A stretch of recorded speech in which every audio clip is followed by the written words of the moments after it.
ఇది మనం చూస్తుంది ఈ నక్ష రోడ్ అండి. ఈ నక్ష రోడ్ అంటే మనకి ఇది బీటీ రోడ్ శాంక్షన్ అయిందండి. ఈ శాంక్షన్ బీటీ రోడ్ కానుకొని మనకు ఒక 3 ఎకరాల 15 గుంటల సైట్ వచ్చిందండి. ఇది 3 ఎకరాల 15 గుంటల సైట్ అండి ఇది. మనకి ఇది 1 ఎకర్ వచ్చేసి 22 లాక్స్ చెప్తున్నాడండి. 22 లక్షలు చెప్తుండు 1 ఎకర్ వచ్చేసి. ఇది మనకి కోయడ మండల్కి వచ్చేసి ఎగ్జాక్ట్లీ ఒక 4 నుంచి 5 కిలోమీటర్ దూరంలో ఉంటుందండి. అదే విలేజ్ నుంచి వెళ్ళి మనకి ఇది లోపలికి ఒక 2 కిలోమీటర్ దూరంలో ఉంటుందండి సైట్ ఇది.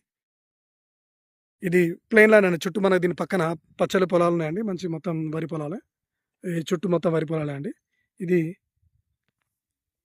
3 ఎకరాల 15 గుంటలు. మనకి ఇది అదేవిధంగా కరీంనగర్కి వచ్చేసి 45 కిలోమీటర్స్ దూరంలో ఉంటుందండి సైట్ ఇది. దీన్ని మొన్నటి వరకు ఇందులో పత్తి వేసారండి. పత్తి కట్టే కనబడుతుంది. ఇప్పుడు కొంచెం బీడుంది. ఈ పత్తి కట్ట అండి ఇది. మనకు అదేవిధంగా ఇది ఉస్మానాబాద్కి వచ్చేసి మనకి ఇది ఎగ్జాక్ట్లీ ఒక 27 కిలోమీటర్స్ దూరంలో ఉంటుంది. వరంగల్కి వచ్చేసి అదేవిధంగా ఇది మనకు ఒక 70 కిలోమీటర్స్ దూరంలో ఉందండి సైట్ ఇది.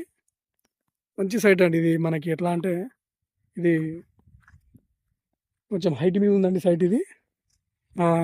ఎవరైనా తోట పర్పస్ కూడా చాలా బాగుంటుందండి సైట్ ఇది. వాటర్ కూడా చాలా బాగా వాటర్ ఉంటాయండి. ఎందుకంటే చుట్టూ మొత్తం పొలాలు ఉన్నాయండి. అన్ని బోర్లు కూడా ఇక్కడ మనం బోర్ వేసుకుంటే పడుతుందండి ఇది. మనకు దగ్గర సైటు ఎట్లా అంటే మనకు శనిగారం ఎక్స్ రోడ్ నుంచి వెళ్ళి ఎగ్జాక్ట్లీ సైడ్ వరకు ఒక 10 కిలోమీటర్ దూరం ఉంటుందండి సైట్ ఇది. ఆ ఎక్స్ రోడ్ నుంచి వెళ్ళి ఇప్పుడు మనకి విలేజ్ వరకు కూడా డబల్ ఉంటుందండి. ఈ లోపలికి వచ్చేసి ఇది BT road, sanction BT road. దీనిలకు లోపలికి ఒక 2 కిలోమీటర్ దూరంలో ఉంటుందండి సైట్ ఇది. మంచి సైట్ అండి ఇది. చుట్టూ మంచి రైతులు ఉన్నారండి ఇది. మనకు షామర్పేటకు కూడా వచ్చేసి 104 కిలోమీటర్ దూరం చూపెడుతున్నది.